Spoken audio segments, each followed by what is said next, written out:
Made Us, a Father, a Son, and the Legacy of a Freedom Ride by David Dennis Sr. and David Dennis Jr. We are joined tonight by both of the authors and by Josie Duffy Rice, who is going to be our moderator this evening. So first I'll bring out Josie Duffy Rice. She is a journalist, writer, law school graduate, and podcast host who lives here in Atlanta, Georgia. Welcome, Josie. Thank you.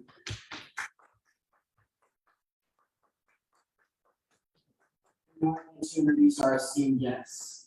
David J. Dennis Sr. is a civil rights veteran and one of the original freedom riders who rode from Montgomery to Jackson in 1961.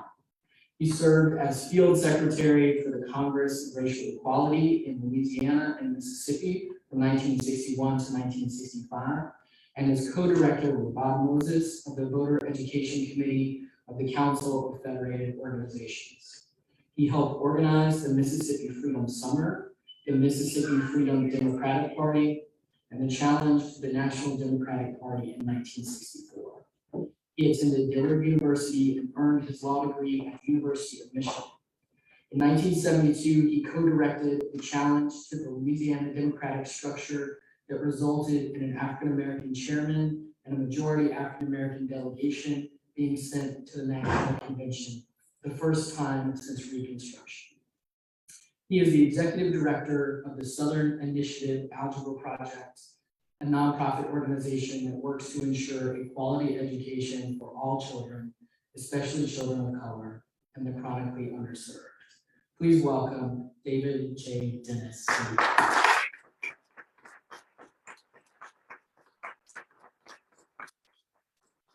And finally, we are joined by his co-author and son, David J. Dennis Jr.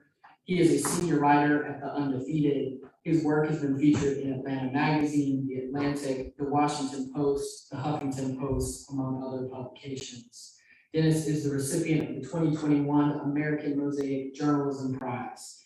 He is a National Association of Black Journalists Salute to Excellence Award winner and was named one of the Root's 100 Most Influential African Americans of 2020. He lives in Georgia with his wife and 2 children and is a graduate of Davidson College. So welcome, David Dennis Jr.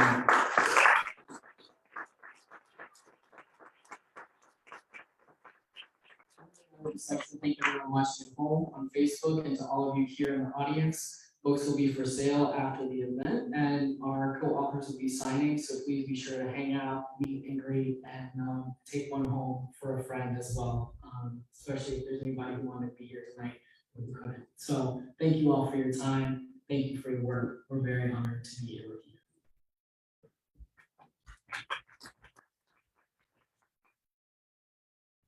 I am so excited to be here. When David asked me to moderate this event, I did not tell him this, but I've been hoping he was going to ask me to moderate this event ever since I read this book this winter. I just think this is a truly, truly incredible book. I had high standards and they've been exceeded. So I'm really happy to be sitting here with you all. So thank you.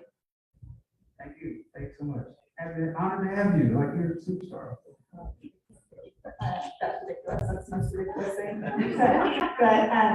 but I wanted to start by asking why now? Why have you, especially, I'm going to call you David and you Mr. Dennis so you can keep it together.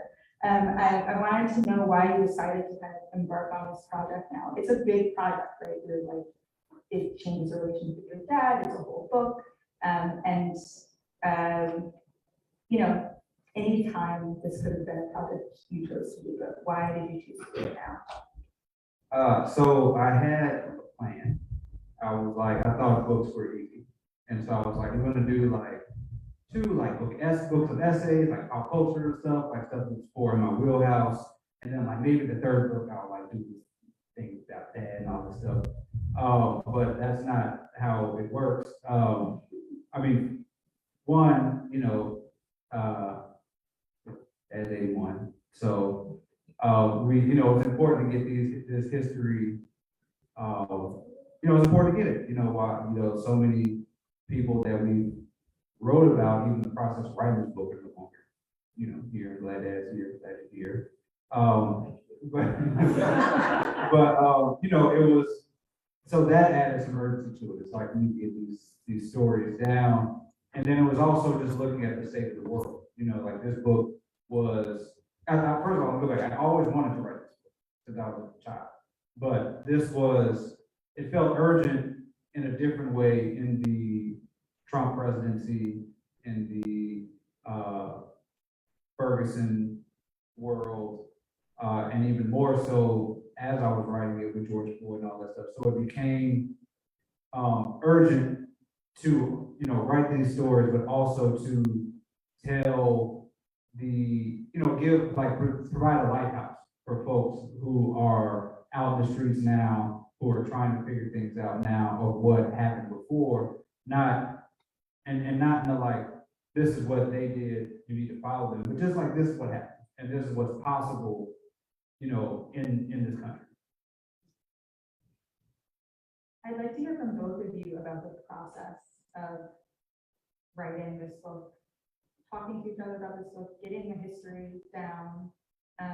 For people who haven't read it yet, the book is mostly from Mr. Dennis's point of view, but also goes to David's point of view, and is so beautifully executed that the whole time I was reading it, well, first of all, I was like writing in my parents' voices sounds very stressful, so I'd like to hear about that. But also just there are a lot of steps to getting this on paper, right? There's a lot of sit downs between the two of you, I'm sure. There's a lot of memories. There's a lot of emotion. So I'd like to hear from both of you from your own perspectives. What was that experience like?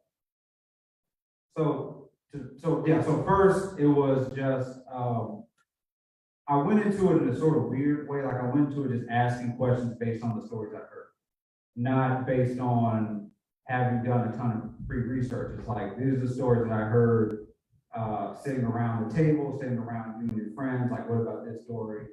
Mostly because I wanted to sort of be put into the perspective of folks who are on the ground, right? Who may not know the larger, American governmental, apparatus.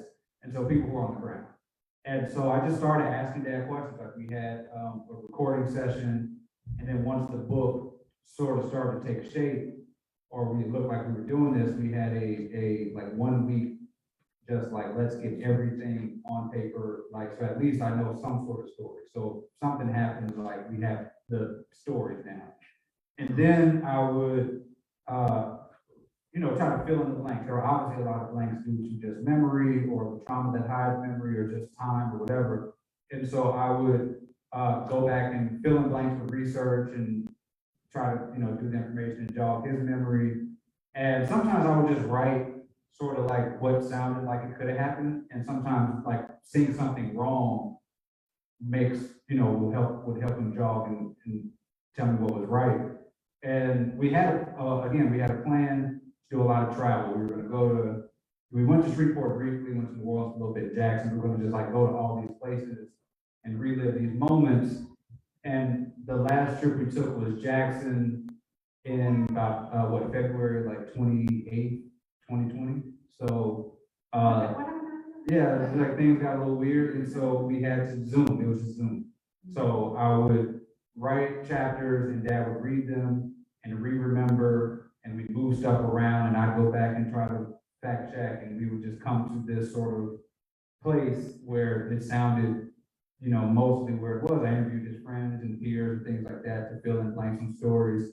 And so, the memories would come. I had to tell Dad in December, like, please stop remembering things. Like, if you remember something new or different, like, just don't tell me. So just like, that's just what happened. Like, what you remember at the end of December 2021 is just what happened forever. So, and that was that. And it wasn't always easy. Obviously, there were a lot of painful things we had to do that Dad can speak to and jog on those memories and things like that. But that was a lot of the process.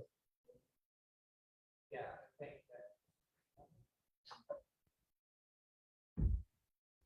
that. Okay, is that better?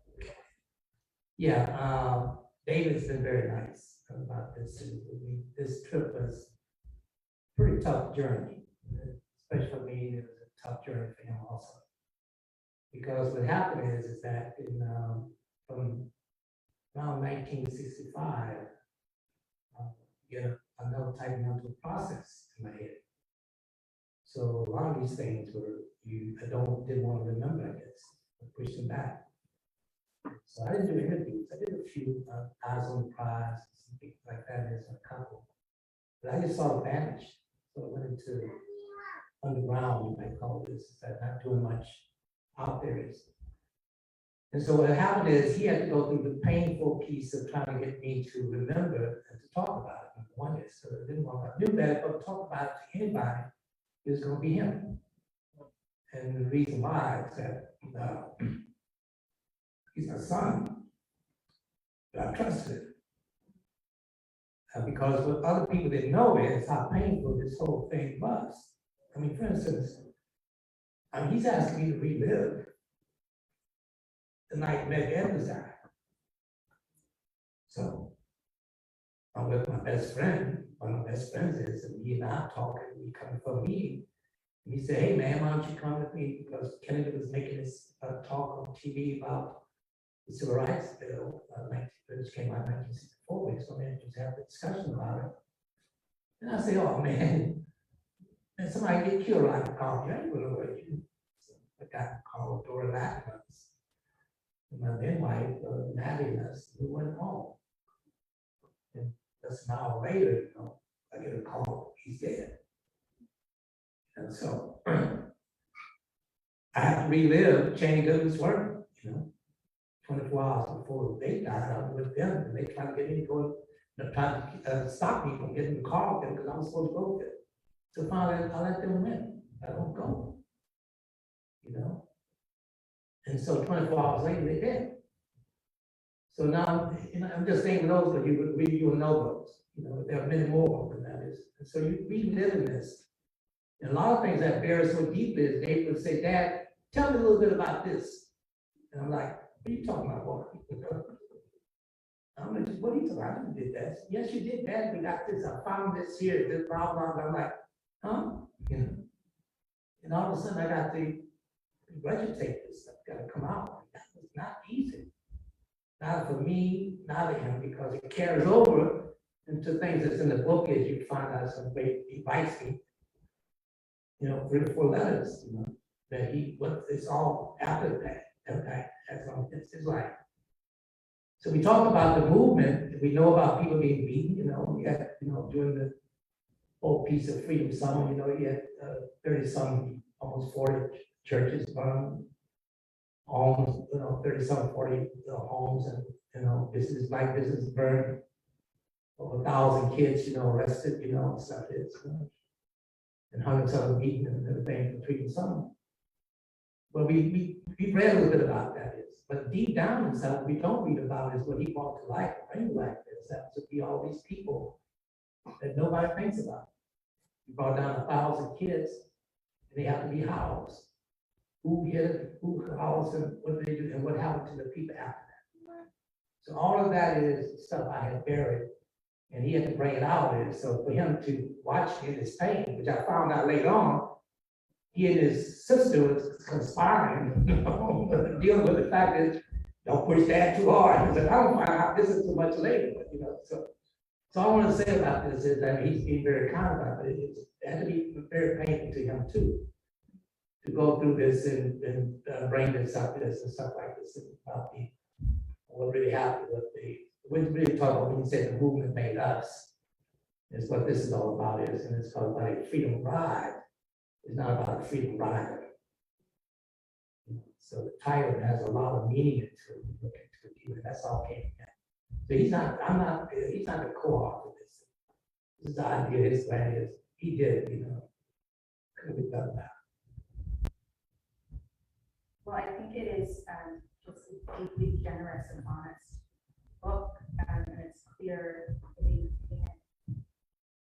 how difficult and intense it must have been for both of you to go through this process.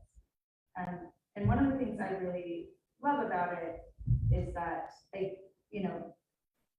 now 60 years after the 60s, the picture we tend to get of the civil rights movement is a very sanitized one, very one-dimensional.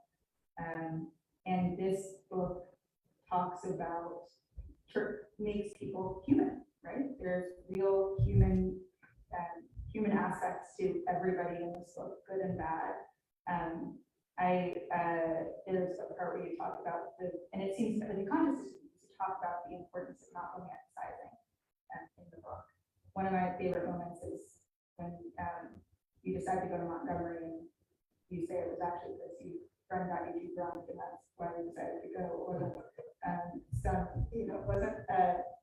wasn't just conviction, right? It was people were living real lives. I wanted to know how conscious that was of a decision on you all's part, and whether that's sort of a response to the way that we see the civil rights movement shaped in popular culture today or in politics today, where we kind of use this movement to justify whatever, we want it to mean, whenever we want it to mean something. Yeah, I've always sort of been struck by a conversation I had around Mike Brown and Ferguson with some folks who were there who were having conflicts with other groups, right? Or other people, and they were just like, it's not supposed to be like, it wasn't ever like this. And I'm just like, it kind of was. Like, like people were not like this idea that everybody was always harmonious and always got along and always, were nonviolent and, work in a certain way.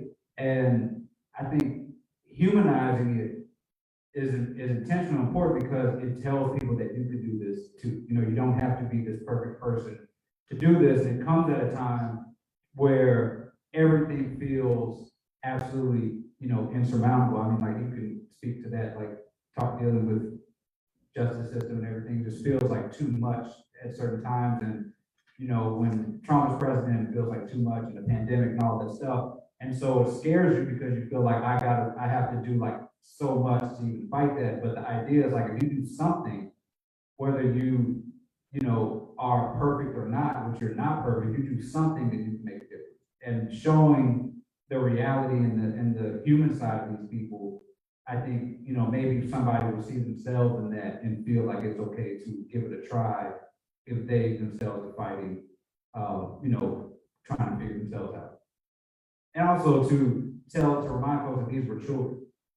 Like that's super important. Like when you think about, like, I've been hearing these stories about my dad forever, but when you think about your parents, like your parents tell you a story, like, I used to go play on the playground and jump rope, you still think of like this 70-year-old on the playground, like jumping rope. You don't envision your parents as like children.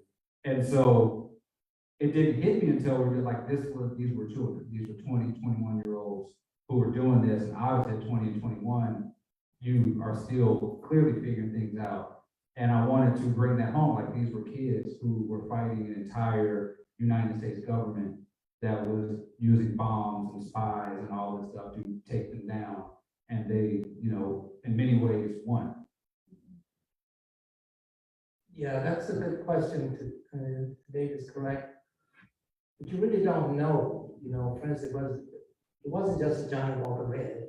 I really got involved in the movement by chance. Really didn't know. I didn't grow up in a family, a place where all I is, understand I am Black, do this and that is, I got to stand up for my rights. No, I grew up scared as hell of the whole white folk.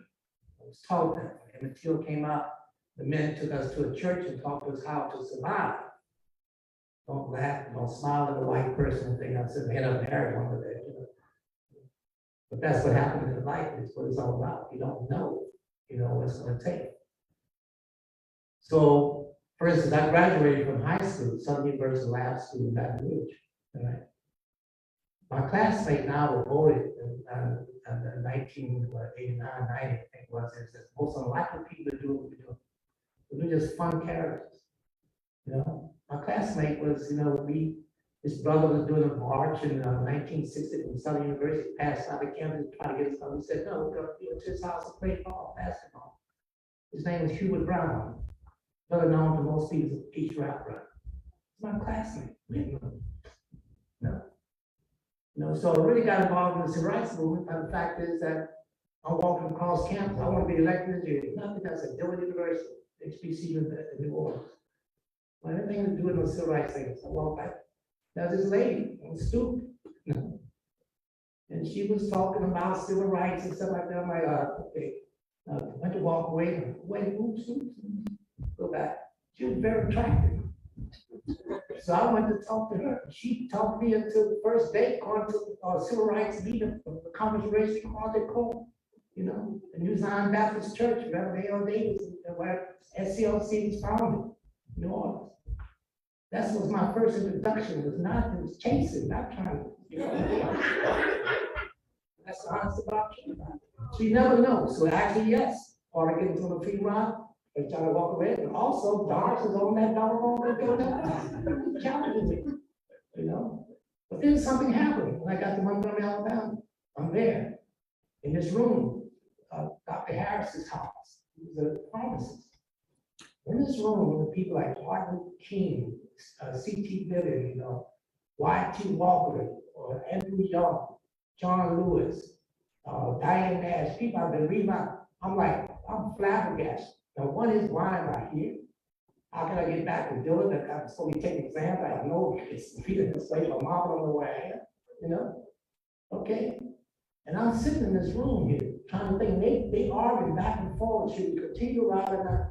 Young people saying, we gotta go. The elders were saying this, you know, you can get killed. You know, should not, it's too dangerous, all right? You know, I'm praying that the elders will win this argument. Because I want to get them back to school. No, I'm scared. There's a clan outside. And all of a sudden there's a voice. Where it came from, I asked John Lewis, I see like the years that passed by. I mean, who made that statement? I said, what statement are you talking about? I'm saying, you know, one that said, there's not enough space in this room for God and fear. And boom. I'm a ride. You know that bus, you know? That's how I got involved in the movement. How it happened, what happened with me at that time is like in religion in the old days, you know. But some of y'all might have heard your parents, but I don't see anybody in this audience who remember those days.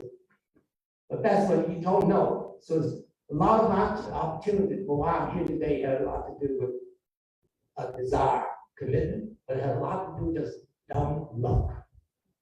All right? And the hand of God and the people and, you know, in the communities, you know, who took care of us and everything else, is that this book brings alive for those people that we've forgotten this. We did not, young people, SNCC, CORE, and CLC, we did not begin our start, our make the movement. It was there when we got there. It was revolutionary in those days. It is for a black person to carry an NAACP card. That was a revolutionary act. But they were carrying those cards. Even some people had it buried in the backyard of little cans. You know?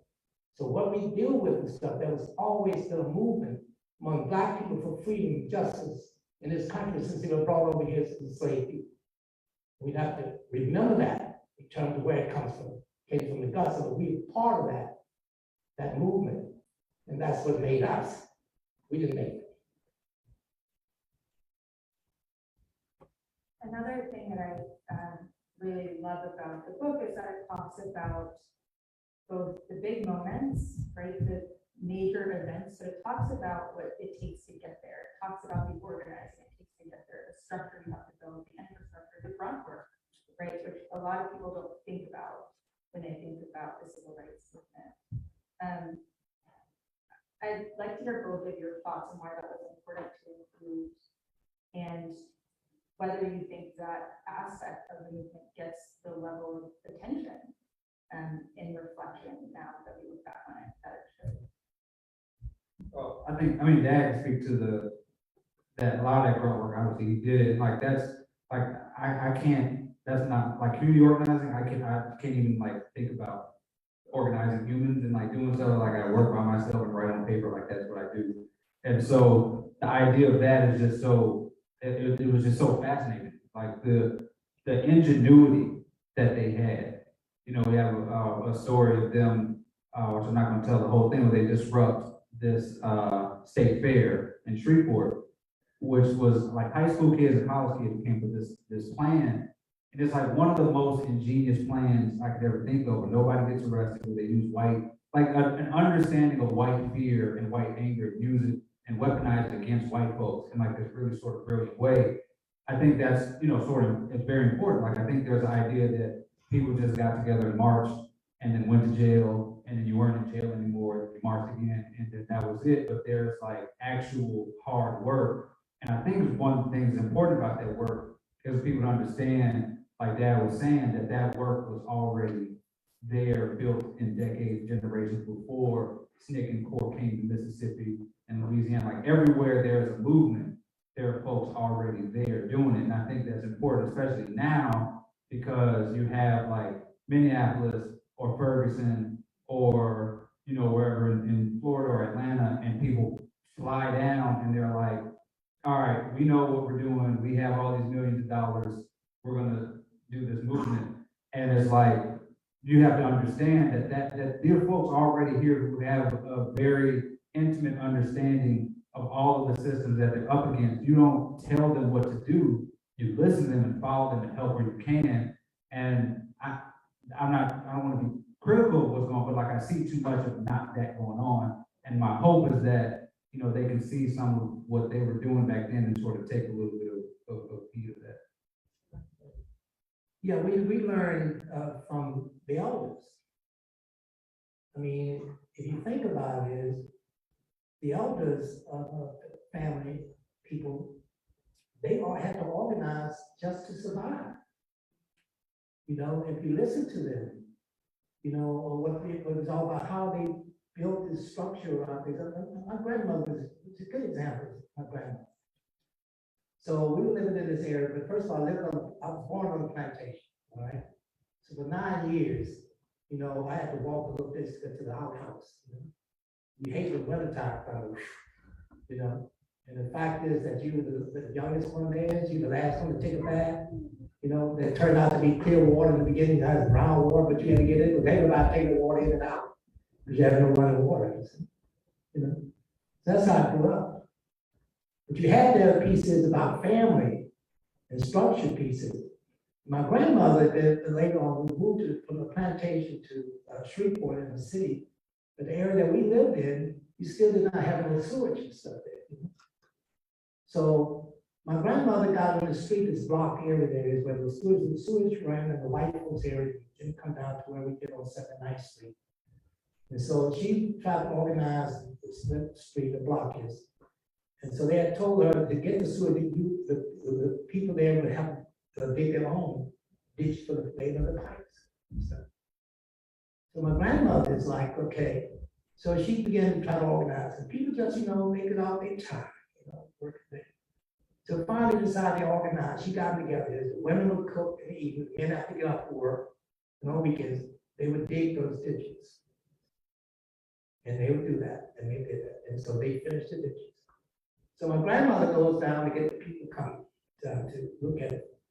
And they said to her, white folks looked at her and said, yeah, beautiful ditch. It's on the wrong side of the road. You gotta do it over again. So my grandmother tried to get people to do it again. They gave up. So my grandmother got an old rocking chair on the side of that dirt road. And it's very embarrassing to me because all the kids laughed at her. Thought she was great. And I must be honest, sorry, Grandma, yeah, I did too. She was singing and rocking that chair. Singing and rocking that chair every day. So finally, Mr. Jack passed by. Mr. Jack said, Miss Bessie. It's called his name, was Bessie Perry. Miss Bessie, if I come and try to help take that ditch again, will you stop singing? My grandmother said, do better than that. I'll cook you dinner. So he starts, then other men saw him, and they started. And the other men came, and they started. And the women came together, they started, and so they did. But this time, when they go down to talk to them and say, come check the ditch out for the pipes, they all went down with my grandmother. This time, they said, okay, good job, great visit. That was my first experience in terms of watching the people, the elders, organize, right? And when you think about that later on, put it together, it's like years go by, it still did not connect that with civil rights thing. That was just organizing to get sewage, right? Simple pieces. if you watch it and think about what they did, like how the church organized. How does the church get people into these? How the deal talks about discussion ways. So listen to what David's talking about there, is that the whole one thing they did there, and we had to do, was to listen. We didn't have TV and stuff there, so dinner was very important. Because we're all sat around, right? And we just, and this whole other concept is, which is part of organizing in the Black community. You know, and I use that term purposely now when I talk about, when I use the term community. At that time, we had real communities, right? Very well organized. I mean, no child went hungry in those days. Nobody, adults might have gone hungry, but not children, right? And the parents and other people, they talk to each other a lot, and they share with each other a lot. We call it extended family. If I did something wrong down the street, Mr. Jack, Miss Maynard, and would tear my butt up and send me home with a guy to begin. Because wasn't just a child of a biological parent. I was a child of the community. And the community was out. So it's organizing pieces, all part of what we shared at that time, which made it possible. The civil rights movement is built based upon that type of organizing. And that's the reason why in 1964 and 1965, the first attack to make sure that never happens again was against the family. It started with the Moynihan Report.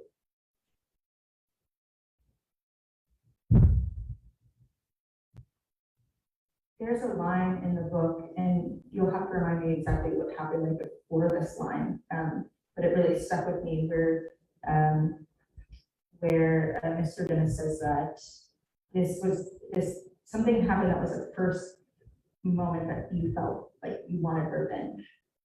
After all of this, after all these fights, and it had been years of organizing, it had been years of pushing back, and this was the first moment where you felt this feeling of vengeance. I was very interested in that because I think what's particularly remarkable about a movement like this is that you are believing in the best of our angels, right, while seeing the worst of people day in and day out.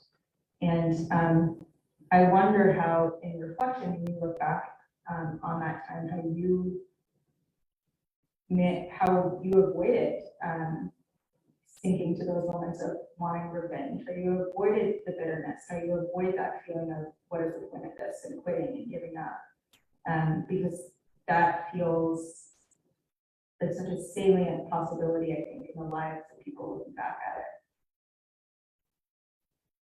Well, this is where Dave's brilliance in writing comes out.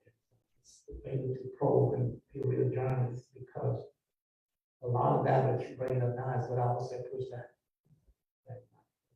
help me to relive this. That was what I guess quite painful moments and stuff is. Because really and truly, I had forgotten a very important piece, and that was I had forgotten about the Harlem riots. So when you talk about this incident, it had to do with Cheney Goodman's friend's funeral pieces, but James Cheney, I spoke, and people always ask what happened, because I've been asked not to make emotional speak because of Facebook country. And I always gave the talk to people about this. Well, I looked out in the audience, I saw Ben Cheney, which is true. And that didn't all the things about who died. It's true. We died, people died. My count during that period of time is 18, 19 people, that lost their lives across between Mississippi and Louisiana that gravity was working during that period of time. What I've forgotten, very deep in my brain, was that before all this, discovery of the bodies and stuff is, before the founding of the bodies, I had to go to Atlantic City to find housing, secure housing for delegates for the Democratic Party, Charles Democratic Party in Atlantic City in 1964, August. And a very good friend of mine was David Baldwin, James Baldwin's brother. And I called him and told him I was late. My man, you ought to come take a couple days off. It's been kind of about life. Stuff got going on. and I go back, so I do go. But anyway, make a long story short is to go there, we decided to go down, he lived at 110th Avenue. So let's go down to Harlem to Wells to get some chicken and waffles. They were serving chicken and waffles by the way, 1964. So that shit got original. I also want to make this claim that I always make, there's a whole lot of fried chicken in the book. There's like tons of fried chicken. Right. And so that's where, and I ended up in the middle of the Harlem riots for 2 days by accident. Another one of these accidents that anybody don't know what's going to happen is drawn into it. And so the second day there, this kid darts across the street, David and I walking down the street. He darts across the street, somebody throws a bottle, somebody is talking about cops turn around and shoots the kid. So David goes up, grabs where the kid is, cops come up, white cop come put a gun to his head, said, no, get up, nigga, blow your brains out. David said he just did. So that's his thing. Another cop come leave the man, I'll leave the man. David and I left. You know, we don't, ambulance came up. We don't know what happened to the kid. I don't know if the kid was survived or not. It's dead or alive. You know, and we never talked about it again. So what David, who was told and everything else about this incident, what he had, what's going on here, you know, I'm like, but you know, it all comes back to, then all of a sudden I remember this when I saw that chain, I didn't see that chain, I saw it again. So things just all exploded. All of a sudden, as you know, we died all over the place. So to me was, I remember then, you mean to tell me this happens in New York too? I mean, I'm that naive. 1964. It's not Mississippi, Louisiana. This is New York City. So David was able to bring all this stuff out to me that I had to relive. But that's what happened there is. So this anger that came after that is because at the time I was famous at that time is if I could have gotten my hands on guns and told, you know, really done something, I've probably done something very crazy, but you could have won that war. There's no way to do that. But that bitterness and stuff like this part, I think that all those years I've been hiding this. I mean, pushing back is because, you know, being in rural areas in Mississippi, Louisiana, you know, there was not a house I ever went into that didn't have a gun. You know, nonviolence and the movement was a tactic. Practiced primarily by civil rights workers. Local people, you know, did not. You know, that's a whole different problem. But that's what happened is Dave might want to talk about definitely more about what that meant to him. You know, to bring how he brought this out. But I fear a lot of the stuff that comes out of the book is, you know, really and truly is that even afterwards, I mean, I have sleepless nights now. The fact is that he has opened up a door that I had closed and locked back is that we now call, you know, a time of darkness, which we hope to get to later on. But this is a period that really became part of my life and many of the civil rights workers that you don't know about. We didn't know anything about this thing we call PTSD at that time. You know? And a good friend of mine, to give an example, that is, he was, once I started talking about this a few years ago, you know, this whole PTSD thing is, and so she said, Mr. Dennis, Dave, I'm glad to hear you say this because, you know, your dad, my dad, and you were very good friends, and Jimmy had just died. Before that, she said, you know, the two tough times in my father, sometimes a year, was New Year's and 4th of July. See, Jimmy was Bob Moses in 1964, and he was shot in Bena, Mississippi is, and they were ambushed by the Klan. And so Jimmy was the bravest individual I never did know this about. She said, when those firecrackers go off, Jimmy would run and jump, crawling with it. You know, what this is all about, painful pieces, but that's another story. What the civil rights movement is about is, you know, about the people being beaten, going to jail, and some who died. We have a lot of us, I mean, a lot of people out there who live in this horror, this nightmare right now. to the extent of the fact is that they didn't survive this conflict. A lot of our people dying, we've been there. We have to raise money to bury it. No matter the insurance and everything else, is, we don't have any money to bury it. Anyway. Oh, I mean, yeah, I don't have, I mean, I have a ton to add to that. I think, one thing is that when you talk, one thing that I was really sort of nervous about is that biography sometimes can be like, I don't like reading all of them because there's, you know, like time in between, like really interesting stuff that happens. You gotta sort of read that in the next thing. And so my attention span doesn't do that. And so when Dad was telling me, you know, you hear these stories like out of chronological order and you just hear them. And so I was like, how am I gonna get through like writing between these spaces, right? I figured like, I don't know, in my head, I was like, this really crazy thing happened and then Dad like organized and like, I don't know, handle papers or for like 3 months and another thing happened, right?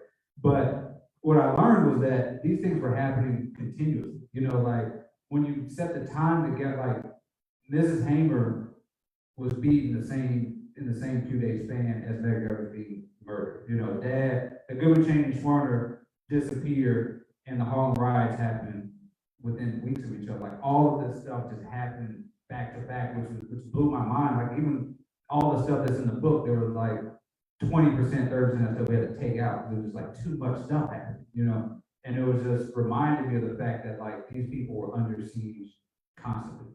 Like there was no break, there was no peacetime. And even when you go to New York, there's no place for you to go where you can just chill.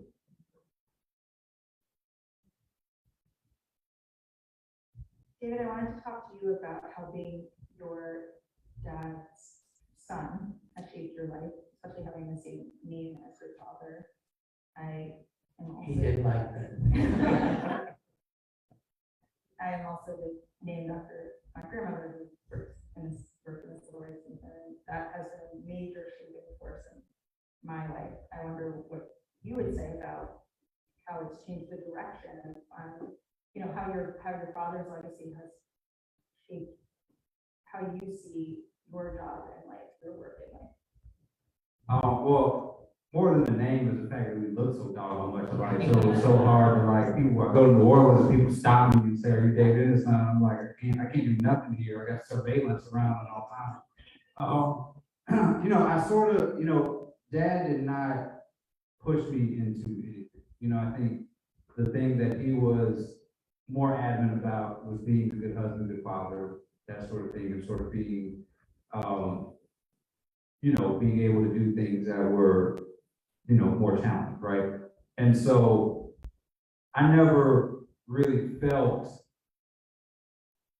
the sort of pressure, like that, not too often, right? I know around Ferguson, I did sort of feel conflicted about what I should do, partly because I felt that like to be part of it, again, like going back to the idea of what means to be part of, like that you had to sacrifice. That if I was going to be part of this thing, then you would have to be willing to sacrifice yourself and sacrifice maybe your family, things like that. So I was sort of torn between this idea of, you know, movement work and being willing to die or, you know, having something happen to your house. That was real tough and trying to figure out my place in that. But I don't really feel as though growing up, I had that sort of pressure to be, you know, David Ennis Jr., things like that. And you know, sometimes some other folks would be like, "Are you writing about hip hop? You should be, you know, doing whatever." But Dad never sort of put that on me. It took him a while before he would publicly put that junior on there. He had to do it on his own. Yeah, just come to bring that piece up. But I'm curious. You mentioned, I want to know your perspective what it is like. Well, I didn't like having the same name as everybody else in my family. I'm the fifth one. Everybody in my family is basically. So didn't like that, and then I named my child Josie, so I just passed. You know, someone said, don't make your kids' life too easy, and that's the lesson I appreciate from that. But I did want to talk about sacrifice. How much time do I have left? Because I could do this forever. So. Okay. I wanted to talk a little bit about sacrifice because this is another theme in this book that I find really powerful. When we think about sacrifice in this word, as you both have kind of touched upon tonight, we think about death, right? We think about people who were shot and killed. We don't actually tend to think about the sacrifice, the PTSD sacrifice, the years of feeling guilty sacrifice, right? What it meant that you didn't want to give interviews, right? What it's meant for you. How the trauma and the pain and the struggle has trickled down, and it's probably not done trickling down. I'd love to hear you all's thoughts on how we think about the easy way to think about sacrifice. It's not that death is easy, but death is simple, and there are so many other ways in which this movement continues to affect people. Yeah, I think we think about sacrifice, sometimes think about something like something you give, you know, think about Medgar Evers and Martin Luther King giving their life, and their lives were taken, you know, like they did not give anything. They wanted to be, you know, able to do what Dad and I are doing, and sitting here and talking to their kids and hanging out and things like that. Their lives were taken. And I think, again, like we think about going into movement work means that you're willing to, you know, just not have things or willing to lose things. But I don't think anybody is, you know, like no kid grows up saying, I'm gonna do this type of thing. Like they just want to like go and play or like do whatever, and you grow up and you see a need, you have to do it. And that these are all functions of things that are lost and taken that we want to keep, you know. And for me, I felt like, you know, growing up was, you know, Dad has continued this movement work, and all right, it's my sacrifice. Dad's got to do it. I'm gonna sacrifice that time, and that's part of my movement work. You know, Dad's gonna go. Like I remember, we went to this kid's house in the Alpha Project, and we sort of, I mean, his house was just like there was nothing in it. You know, I don't know if you remember, and there's nothing in his house. You know, and I remember the window, like it was just space for windows, you know, and it's like, I'm fine with that, you know, like what am I doing? You know, Dad's got to go help these folks, and I want to. Hopefully, this book is part of breaking that idea that that's something like that we have to hurt to get free. You know, that is something that Black folks are taking on by trying to get free. Now, it's something that white folks are doing to us for trying to get free. Like there is a world in which there should be at least a world where we say, hey, I kind of want this right. And folks are like, oh, I didn't think about that here. You know, like that would be ideal. And the fact that it's not like that is not something for Black folks to carry as much as it is for white folks to stop doing it to us. Yeah, I think that it's very difficult to describe, I mean, what you mean by this sort of sacrifice and what happened in the movement. Because to me, is the real sacrifices were really made by the people we don't talk about. I call it ghosts of the movement. I talked about earlier about people who housed us, who fed us.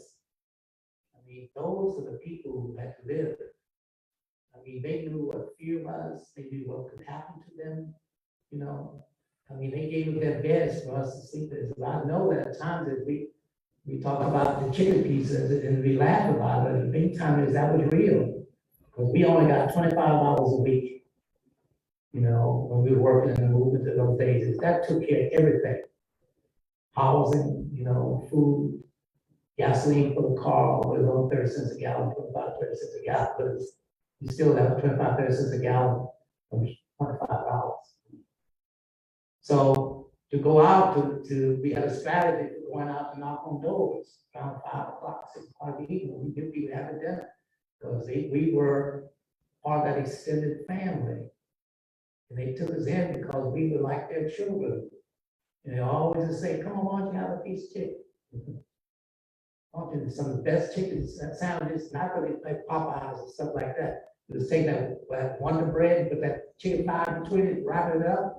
That's your best chicken So sandwich. there's tons of chicken. In it. Like, I don't think y'all understand how much chicken is in there.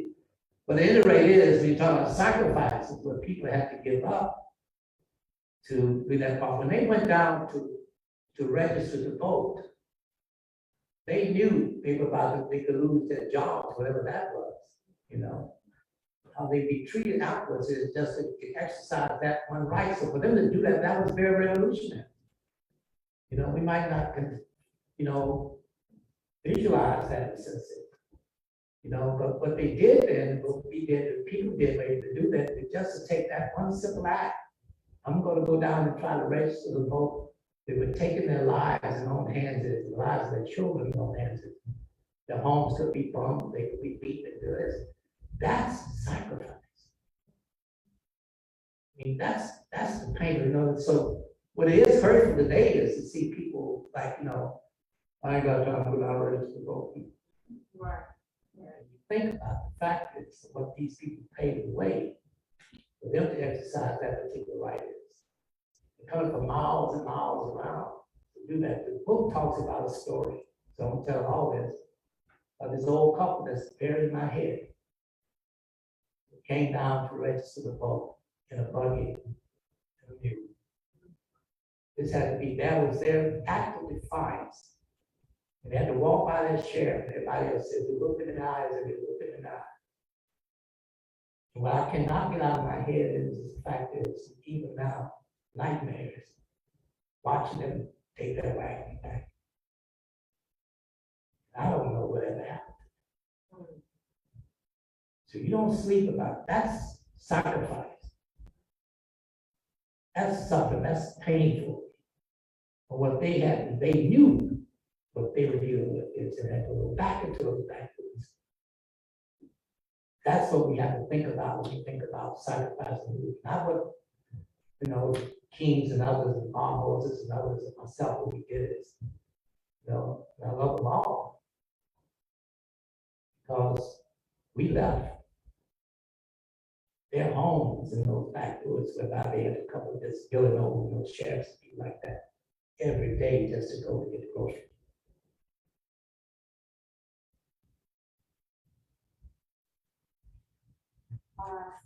One more question. So this experience obviously dredged up decades of experiences and emotions that, like you said, you have kind of pushed back. You're writing a book from your father's point of view. You're also writing about your relationship. There's a lot here, and I want to know if it's been a healing experience for you all, or how you look when you look back at it now over the past couple of years. I don't ask if you're glad you did it, because I'm obviously glad you did it. But you know, what have do you? I'm glad. I don't know if Dad's glad. But Yeah. Do you feel as if it brought some? It brought some peace. It brought some closure to some elements of your past and your lives and your relationship that you hadn't kind of been dealt with or been able to deal with without this process. I thought it goes for both of you. yeah, I'll go first. I think, you know, Dad and I, obviously for us have done, we were good to have started the process. I think we were in a more sort of like, not necessarily always spoken type of good. You know, like we just were fine, you know. Now, like this, you know, the letters, you know, it was a long story process how these letters came to be, but they were the last thing that Dad read. The book was done, I couldn't figure out how to write my voice, and they were the last thing he read. He read them sort of, we took a week in Myrtle Beach and hung out, and I just handed it to him. I said that, you know, we're going over, I don't think I told him I would hand it to him, so I had, we were going over the book. You know, we're supposed to just go fact check and go through information and stuff, and I just said, here, these are things that's gonna be there too. And he sat down and he read them, and we just talked it out, cried, talked, and had the conversations that a lot of dads and sons and, you know, men just don't have, or parents and children just don't have all the time. We had those conversations. I think we're in a we're in like a great, like a better place that I didn't think that you could even, I wasn't trying to get to this place, I didn't think no place existed, you know? And now that we can like, we're gonna be, you know, traveling together a little bit, doing this stuff, we're hanging out, we've had a wonderful sort of weekend, doing things that are just like, you know, we know each other better. And I think that's extremely important. So this has been a healing process. To get there, we had to, I had to ask all these really hard questions. We had to make these answer really hard questions. And I had to learn things that were really difficult. And I had to put my dad through a lot, as you heard, like I had to put him through a lot of hard stuff. And it was not easy, but I definitely think it was worth it. And it was a conversation that I don't think that we would have had if not for us doing this book. So I'm grateful for it, thankful for it. Yeah, it was painful because, I mean, you're gonna read the book, you'll see that, you're gonna say, there's more to this. And so you're right, so there's more to come also. Because it does get very deep. I said earlier, and I'll say it again, I was not the father that I should have been.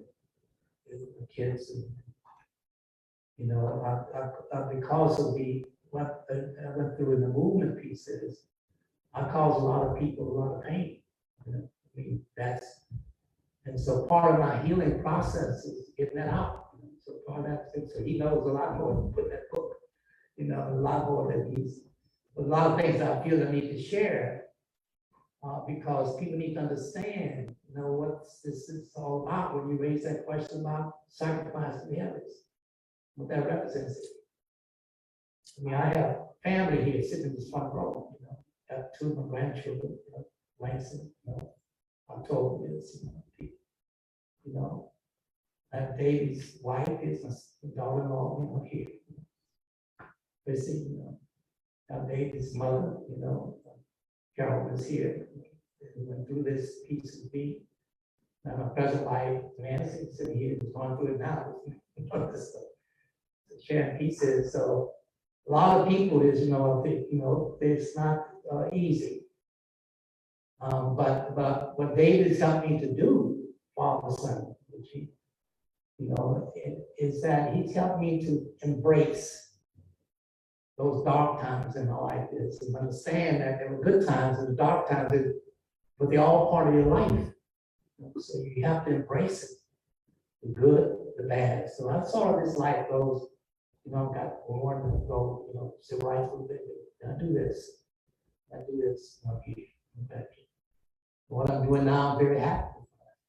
So in between this, you know, I need to talk about it. You know, this part is that we share. I feel with him, I can talk to him about it.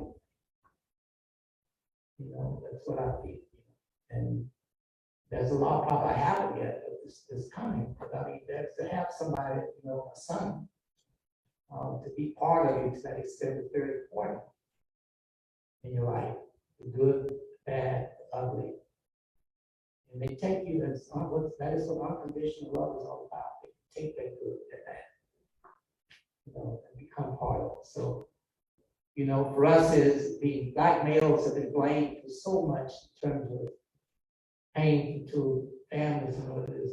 That's not their fault, in the sense that we're caught up in a system that's intentionally has been able to get geared toward destroying the black man.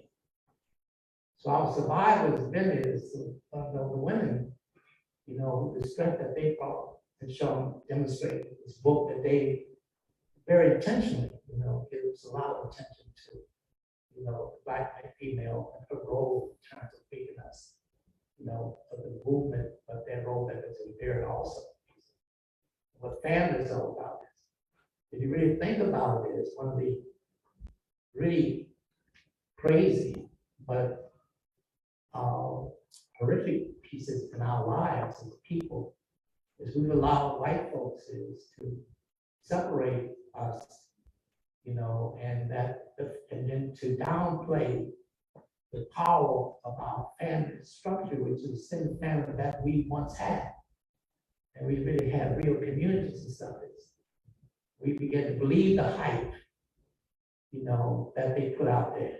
We didn't want to handle it and stuff like, everybody talks about imprisonment, black people, the Jim Crow laws, what it did to black males, and still happens to be doing that. So now we change that is we have our black kids on the streets. They've taken the communities away. It takes a village to raise a child. We don't have our villages anymore. We let them have it. Expressways and stuff that came through, we call urban renewal, that was intentional to break us apart. So how do we rebuild and everything else? So what Davy's approach in his book is bringing to life, these things. What do we do with it? And so I'm hoping that people can read this book, look at between the lines. I'll repeat again, there's a reason. And I didn't have anything to do with this. He named it, He talked about a freedom ride, not a freedom rider. So we still on that ride.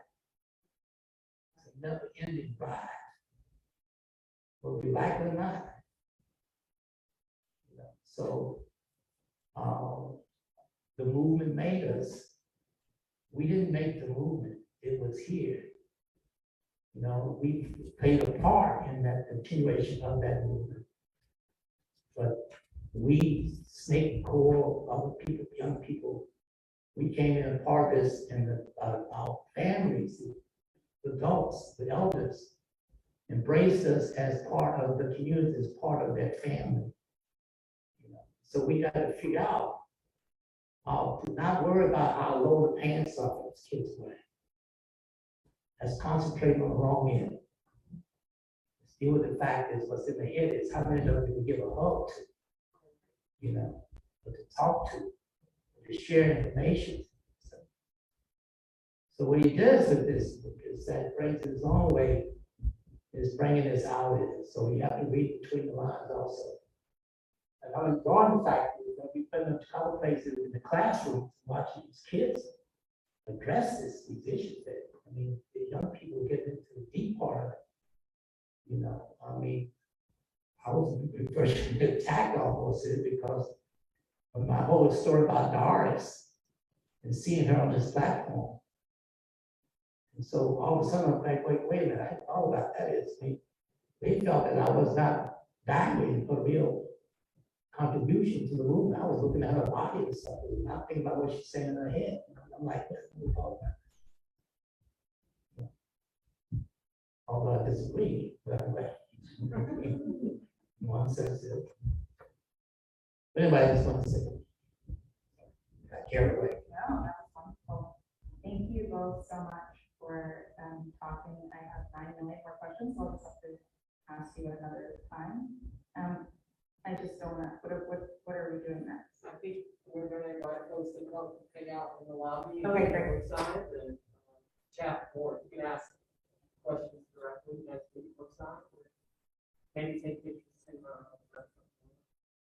Well, thank you all so much.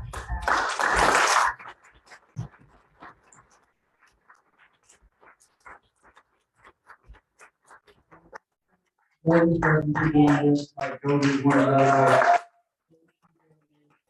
podcast and like tell people what I learned the next day, like I learned it myself and so like follow and read everything that she did. Yeah, I've got one last request, if I may, just quickly as that. Yeah, we have this is intentional. Part back here. Chrissy, David's wife, came with ideas. They happened for our being part of the, what's the name of the place, what sign? Working, yeah, right. And so I gotta go to this place as well, it's great.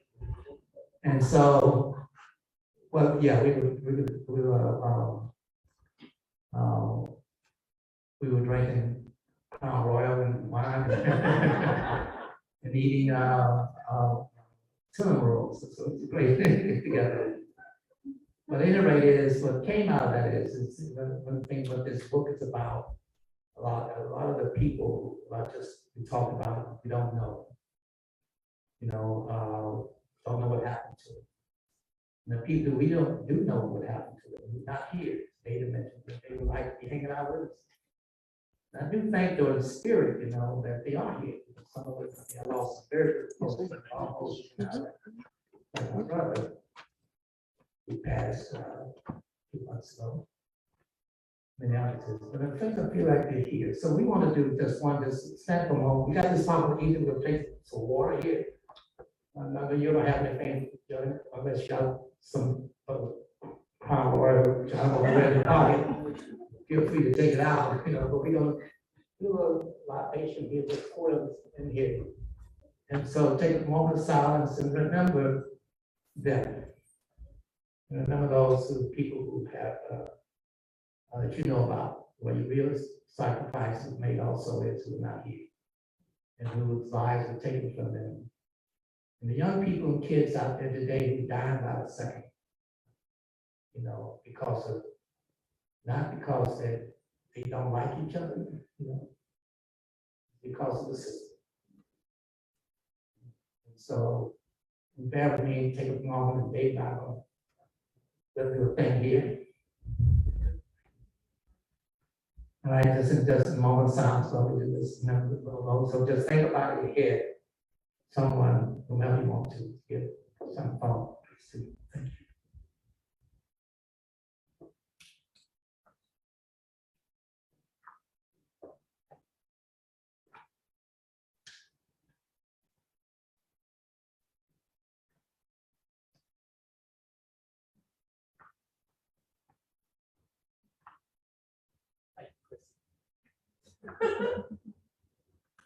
See y'all.